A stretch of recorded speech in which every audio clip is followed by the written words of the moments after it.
Ooh, this guy got a job at a call center, but he's a little bit nervous because he's not very confident speaking to people on the phone in English. How should he do it? Do you know how to do it? Well, in this lesson, I'm going to give you 10 steps that you should use in every conversation that you have at a call center. Okay, hey, if you like getting tips like this, I would be so happy if you subscribe to my channel right down there.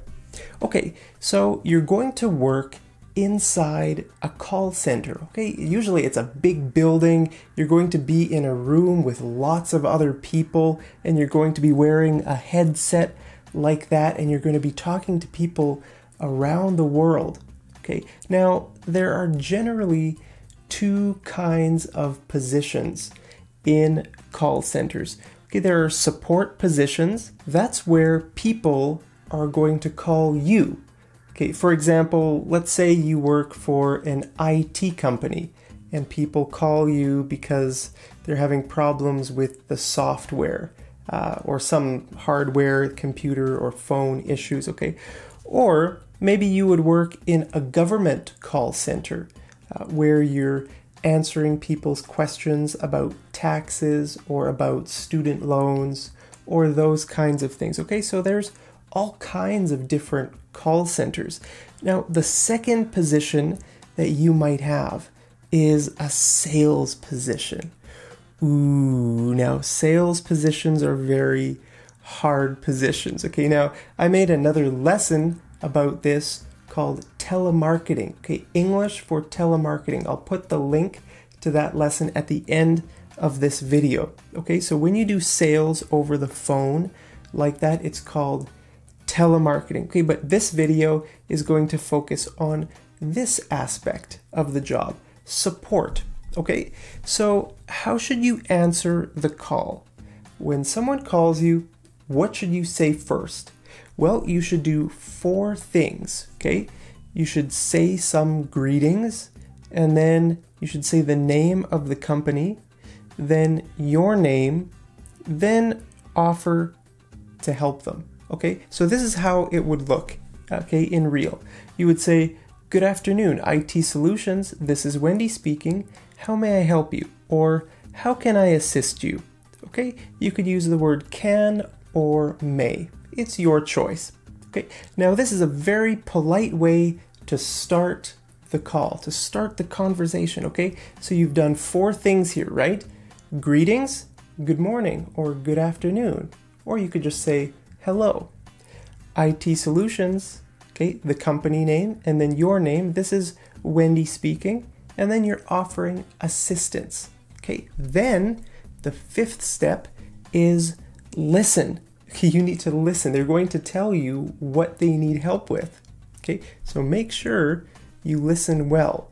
Okay, then after you listen, you need to take ownership of what they have told you. You need to take ownership of the situation because you need to help them, right? So this is what you could say.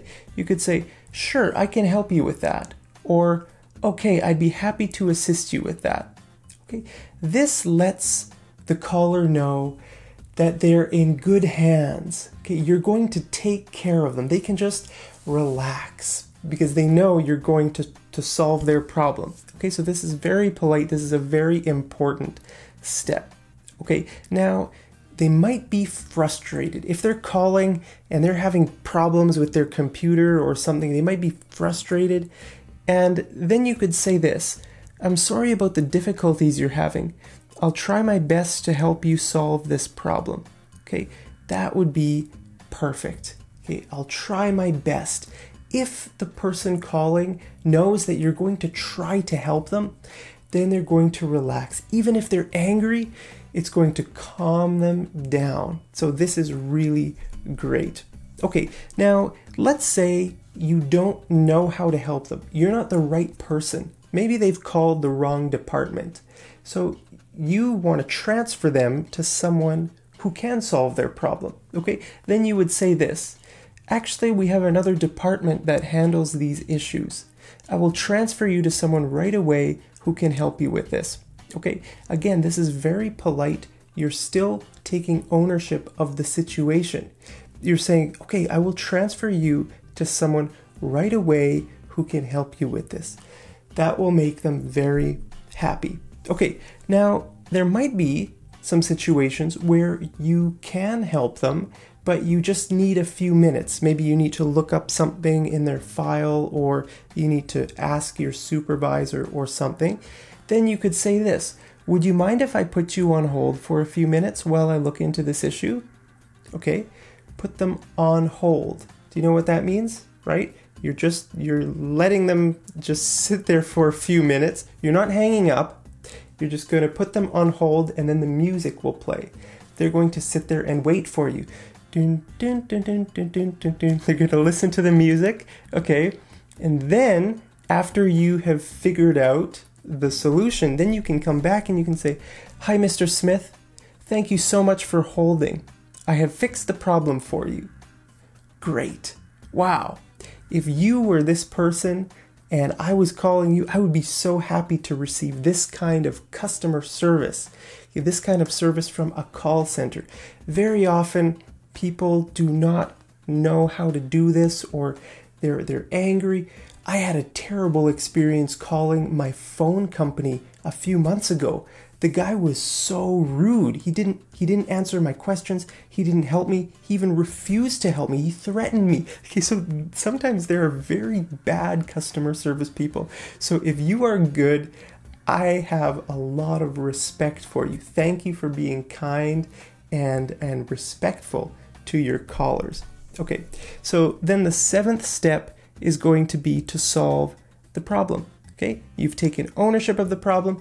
Then you solve the problem. Then what? Then you can ask, is there anything else? Anything else? Maybe they have another need or another problem. Okay, so this is what you can say. All right, is there anything else I can help you with today? Okay, is there anything else I can do to assist you? Okay, both of these are great answers or great next questions to ask. Now, most of the time they'll say, no, thank you, that's it. Okay, then you can thank them for their call. Okay, this is very important. You can say, thank you so much for calling IT Solutions. That's it. Then you just say goodbye. Now, you could say something like this: have a wonderful day. Bye-bye. Okay, thank you so much for calling IT Solutions. Have a wonderful day. Bye-bye. And that's it. That's really all the 10 things that you need to know for a great customer service call if you work at a call center. Now, I want to ask you a question. Look at this. Mr., Ms., Mrs., Sir, Madam. Should you use these in your conversation? Well, you know, a lot of people do use these. Okay, for example, a lot of call centers are in India. And a lot of people in India use this kind of language a lot. Okay, they say sir, madam, which is very polite. It's very respectful. You know, most Indian people are so polite. They're so respectful. That's wonderful. That's probably why a lot of call centers are located in India. People can speak English and they're very polite. So that's great. Now, the thing is that in Canada and other Western countries, we are having a little bit of a gender discussion or a gender issue. Okay, our Prime Minister, Justin Trudeau, has recently changed some rules around government call centers calling people, or when people call the government. Okay, they're not allowed to use, you know, some of these kinds of words because that's assuming you know what someone's gender is. Well, what if they're transgender? Or those kinds of things. So basically, you should ask your company what their policy is. This would be a great question to ask your boss. Hey, can I use these kinds of things in my conversation? And then your boss will tell you what to do. But I just wanted to bring that up because it is important. Here in Canada, the stuff is changing, so I can't say exactly what you should do. Just ask your company what their policy is on that. Okay, I want to know, where do you work? Do you work at a call center? Tell me where that is. If you don't have a job yet, tell me where you want to work in the future. Okay, let me know your answer down there in the comments, and I'll see you over in the next episode of Mad English TV. Take care.